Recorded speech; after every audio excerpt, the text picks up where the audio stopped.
Alors, je suis maintenant prête à faire ma deuxième jupe à partir de la première. Ce que je vais faire, je vais commencer par copier ici ma jupe et venir la déposer de ce côté-ci. Je vais d'abord ajouter ma ligne repère ici pour la médiane. Donc, je vais déverrouiller mon calque. Je me place sur mon calque scan. Ici, je reverrouille mon calque scan. Je vais me créer un nouveau calque que je vais appeler aplat 2.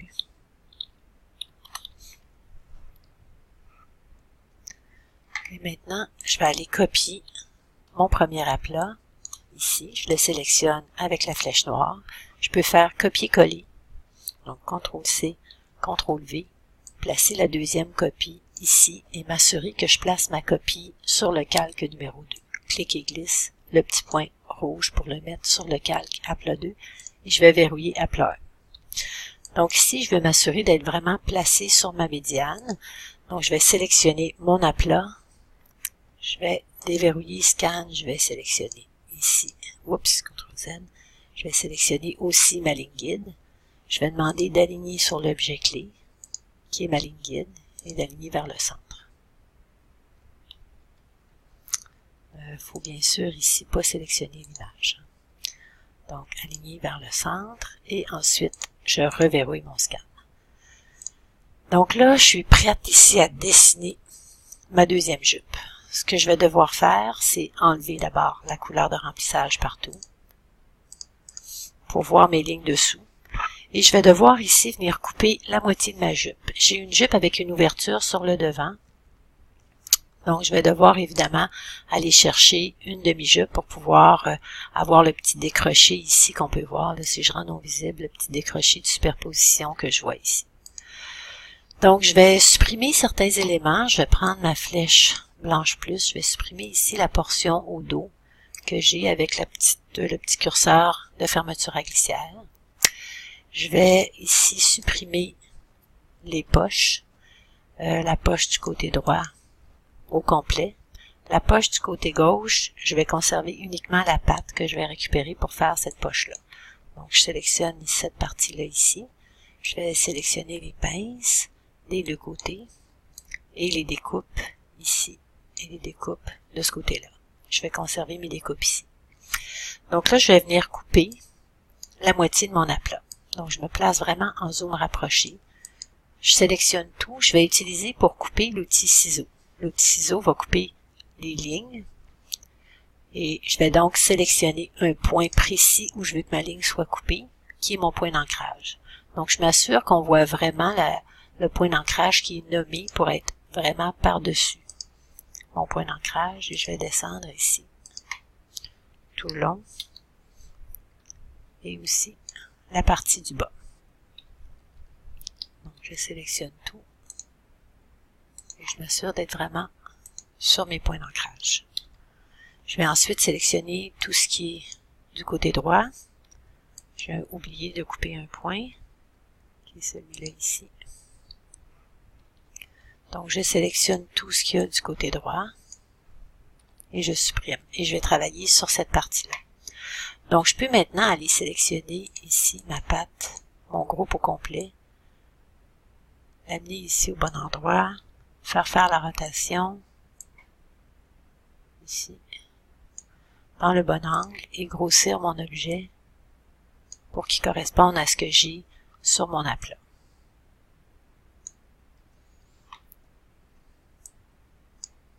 Je vais tracer maintenant le rectangle, ici, qui correspond, à ma poche. Excusez-moi, je vais le faire en deux étapes.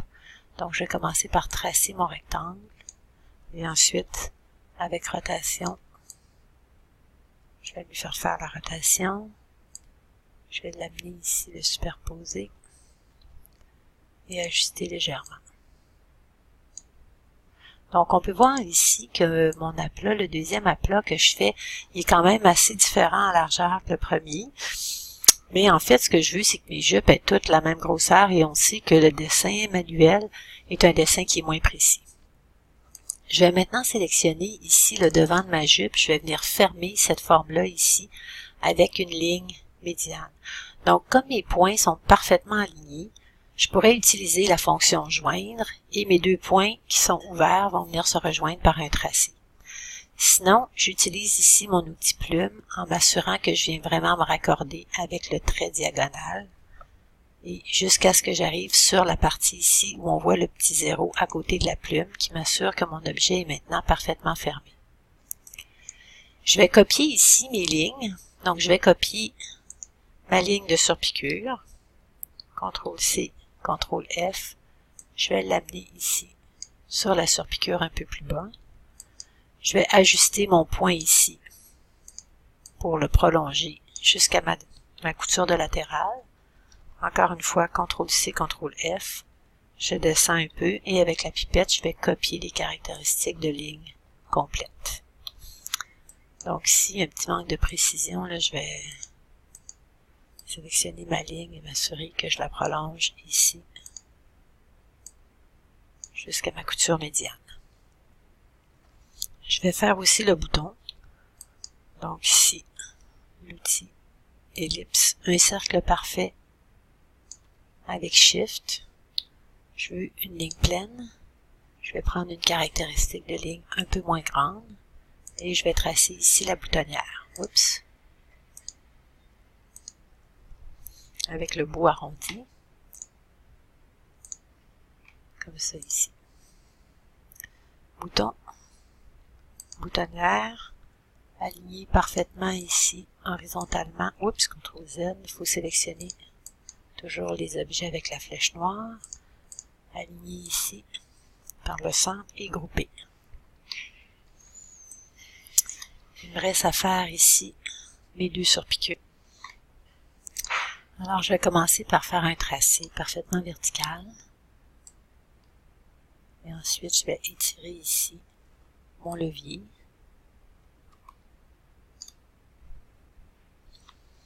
Je vais copier mes caractéristiques de surpiqûre. Je vais copier, CTRL-C, CTRL-F. Et je vais déplacer ici légèrement. Et ensuite, j'ajuste la longueur vers le haut. Ici, un peu plus bas. Je sélectionne les deux et je vais les grouper.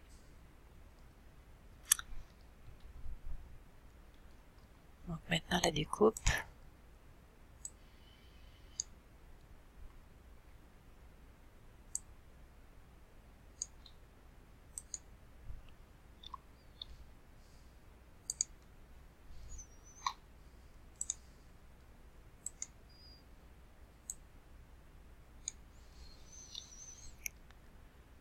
Alors, je sélectionne ici le point central, CTRL-C, CTRL-F, je déplace et je copie la surpiqûre. Maintenant, je vais faire ma vue miroir, donc je vais sélectionner tout, mais je vais désélectionner les objets que je veux pas voir en miroir. Donc ici, mon bouton et ma boutonnière, je veux pas que ce soit sélectionné. Donc, j'appuie sur la touche Shift et je désélectionne ces objets-là. Et je vais désélectionner aussi les deux surpiqûres de la braguette. Donc, tous les autres objets, je vais faire une vue miroir. Outil miroir, Alt, je me place sur la ligne repère, clic, copie. Avec la flèche blanche, je sélectionne ici tous les points qui sont au centre en m'assurant que je ne touche pas ici au point sur mon bouton. Et je vais demander de faire une sélection, d'aligner sur la sélection par le centre. Et ensuite, avec la flèche blanche, je peux grouper mes objets. Pas grouper, mais joindre. Donc, je sélectionne les deux côtés, CTRL-J.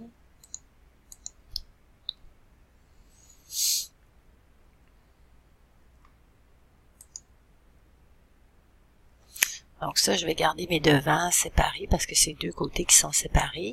Je vais venir remonter ici légèrement les points de ce côté-ci.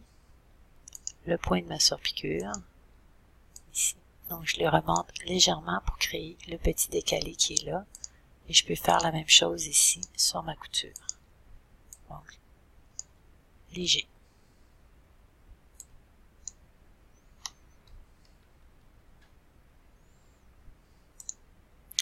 Je vais maintenant procéder au remplissage.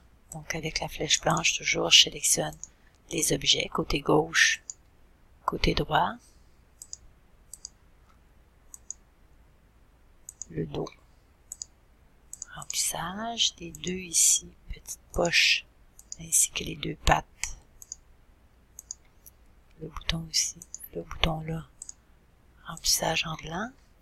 Je vais aussi venir faire le remplissage de mon bouton ici sur le devant, donc je vais venir le remplir et je vais devoir réorganiser ici mes calques. Donc ici, je veux prendre mon groupe qui est de ce côté-ci. Donc si je le sélectionne ici, j'ai mon groupe du devant gauche. Je veux ramener ça sur le dessus ici. Boutonnière qui c'est un groupe. Je veux ramener ça sur le devant gauche. Ici, ma poche, ramener sur le devant gauche. Même chose ici pour la braguette, toujours sur le devant gauche. Ici, et ça, je vais grouper ça ensemble. Et je vais amener ça sur le devant gauche. Les deux tracés de ce côté-ci, je vais les grouper, mais cette fois-ci sur le devant droit. Et ma poche ici, sur le devant droit. Je vais venir grouper également les éléments de ma poche. Donc, la poche ici, je vais venir insérer ça et ça dans un même groupe. Donc, ici, j'ai mes surpiqûres. Je vais venir insérer ici ces surpiqûres-là à l'intérieur de mon devant. Et la même chose ici avec mon groupe. Du côté gauche, je vais procéder de la même façon. Donc, je vais descendre ici ma poche en dessous de mon rabat. Je sélectionne ces deux items, je vais les grouper ensemble. Et ensuite, je vais prendre les surpiqûres que je vais mettre à l'intérieur. Ici, les surpiqûres. Donc, de ce côté-ci, cette surpiqûre-là à l'intérieur. Est-ce que mon aplat complet est groupé? Je sélectionne avec la flèche noire. Tout est groupé en entier. Donc, j'ai terminé mon deuxième aplat.